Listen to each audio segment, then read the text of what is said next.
না, এখানে আমাকে ছাত্রলীগের সভাপতি আমাকে চর থাপ্পড়ে মারছে। এখানে উনি আমাকে নিজে স্টিল আমাকে থাপ্পড় মারছে। এখানে কথা হচ্ছিল আমরা গত 9 দিন ধরে এখানে আমরা অনুষ্ঠান করতে সমাবেশ করতেছি। এখানে কোনো প্রকার আমাদের সাধারণ শিক্ষার্থী বিশৃঙ্খলা নাই, কিন্তু ওনারা আসার কারণে এই বিশৃঙ্খলা হয়েছে। এই দায়ভার সাধারণ শিক্ষার্থীদের না।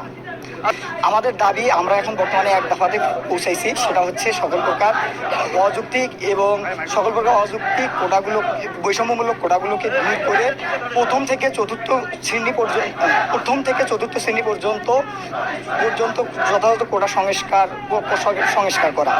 আর এখানে আমাদের হচ্ছে বিচার বিভাগের সাথে আমাদের কোনো সম্পর্ক নেই, আমাদের সম্পর্ক হচ্ছে নির্বাহী বিভাগের কাছে। কারণ আপনারা জানেন সংবিধানের 29 নম্বর অনুচ্ছেদে বলা হয়েছে সরকারি চাকরির ক্ষেত্রে সকল নাগরিক সমান সুবিধা ভোগ করবে।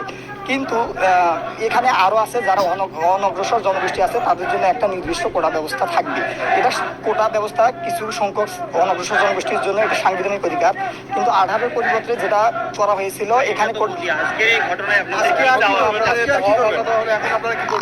এখানে আমরা সাধারণ শিক্ষার্থীরা আমরা এখানে শঙ্কিত আছি।